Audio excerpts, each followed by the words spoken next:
ఓం పరమాత్మనే నమః.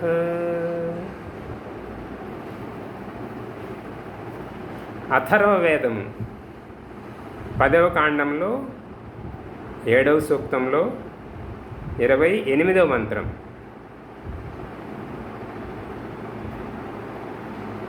ఇందులో విషయము పరమాత్మ అవర్ణనీయుడు. అవర్ణనీయుడు అంటే వర్ణించనలవి కానివాడు, అంటే ఉపమానం మరొకటి లేదు, అలాంటి సమానమైనది, సమాన గుణం కలిగినటువంటిది. అనుపమానుడు అంటే ఉపమానం, పోల్చదగినటువంటిది మరొకటి లేనే లేదు, తనకు తానే సాటి. అవర్ణనీయుడు చూద్దాం. ఓం హిరణ్యగర్భం పరమమంత్యుధ్యం జనావిదుః స్కంభస్తదగ్రే పాసించిద్దిరణ్యం లోకే అంతర. ఇది మంత్రం, ఇందులో ప్రతిపదార్థం. జనాః జనులు, హిరణ్యగర్భం సూర్యుని లేదా ప్రకృతిని, పరమం అనతి ఉద్యం సర్వోత్కృష్టము మరియు అవర్ణనీయమని విదుహు తలంచెదరు. ఇది విషయం. ఇక్కడ సూర్యుడు అంటే ప్రకృతి నుంచి జనించినటువంటి అదొక వస్తువు. సూర్యుడు కూడా ప్రకృతి నుంచి జనించాడు కాబట్టి సూర్యుడన్న ప్రకృతిని, ఇక్కడ హిరణ్య గర్భం అంటే సూర్యుడు లాంటి ప్రకృతిజన్య పదార్థము. దానినే సర్వోత్కృష్టము అలాగే అవర్ణనీయమని తలుస్తున్నారు. సూర్యుడినే ఆ సృష్టికర్తలాగా, భగవంతుడిలాగా పూజిస్తున్నాడు. సూర్యుడు జడము, చేతనము కాదు, తనకు తానుగా ఏమీ చేయలేదు. ఆ సూర్యగోళాన్ని, గ్రహాన్ని సృష్టించింది పరమాత్మ. తను వేరుగానున్నాడు. ఈ సృష్టికి, ఈ సూర్య చంద్రాది సమస్త గోళాలకి, భూగోళానికి, ఇతర గ్రహాలన్నిటికీ కూడా పరమాత్మయే సృష్టించాడు. తత్ హిరణ్యం ఆ సూర్యుని లేదా ప్రకృతిలో, అగ్రే ప్రారంభమున, సృష్టి ఆరంభమున, లోకే అంతర సమస్త లోకముల మధ్య, స్కంభ ప్రాసించిత్ ఆధార స్తంభము పరమాత్ముడే సృష్టించను. ఇప్పుడు ఇవి నవగ్రహాలు, గ్రహ కుటుంబం, సూర్య కుటుంబం అంటారు కదా, వాటికి మధ్యలో కేంద్రంగా సూర్యుని ఉంచారు. ఆ సూర్యుని చుట్టూ ఈ గ్రహాలన్నీ తిరుగుతున్నాయి. అలాగా ఆ కేంద్రంగా సూర్యుడు ఉండేట్లుగా చేసి, సూర్యుని చుట్టూ గ్రహాలు తిరిగినట్టు చేసినటువంటి పరమాత్మ సృష్టికర్త. ఆయన అవర్ణనీయుడు, మరొక దేంతో తగినటువంటి వాడు కాదు. అంటే సమాన ప్రతిభ ఉన్న, సమాన జ్ఞానం ఉన్నటువంటి, సామర్థ్యం ఉన్నటువంటి మరొక వేరే చైతన్యం లేనే లేదు. ఇప్పుడు భావార్థం. సూర్యుణ్ణి అందరూ అవర్ణనీయుడు అనేదరు. సూర్యుడిని అంట వర్ణించనలవి కాని గొప్ప వాడు సూర్యుడు అని అంటారంట. ఆ సూర్యుడిని పరమాత్ముని సృష్టారంభము రచించి సంపూర్ణ లోకాంతరముల మధ్య నెలకొల్పారు.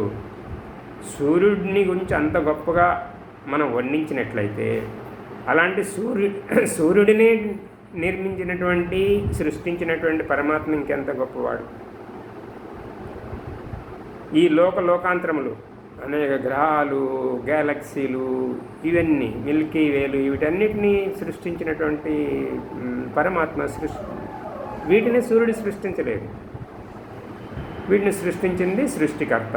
దీనివలన ఆ సర్వాధారుడుగా పరమేశ్వరుడు ఎంతటి అవర్ణనీయుడు.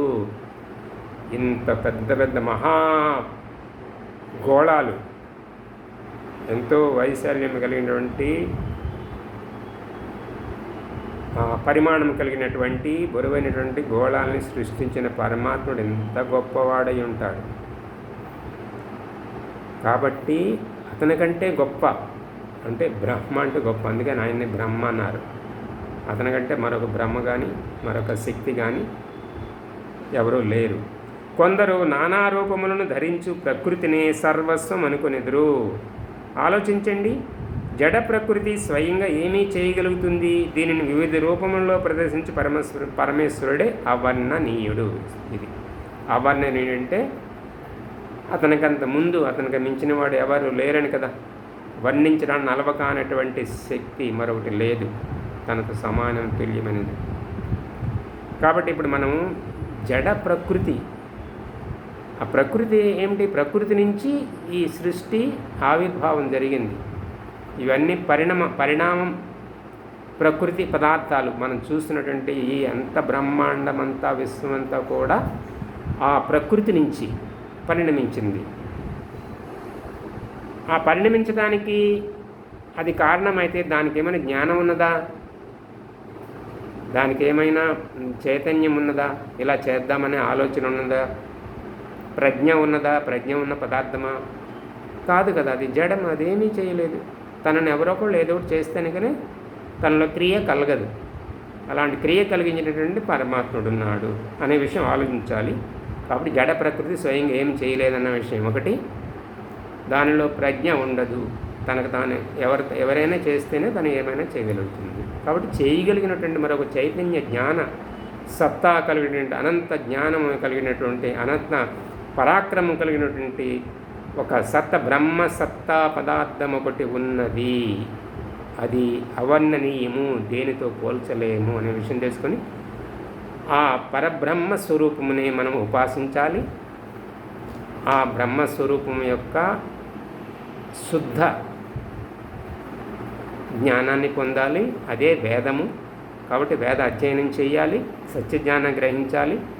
ఆయన ఉపాసనలో మనము ఆయన యొక్క ఆనంద స్వరూపుడు, ఆ ఆనందాన్ని మనము అనుభూతి చెంది మన జీవితాన్ని సార్థకం చేసుకోవాలి. ఆత్మ యొక్క ఇచ్చ అది ఓమితిశం.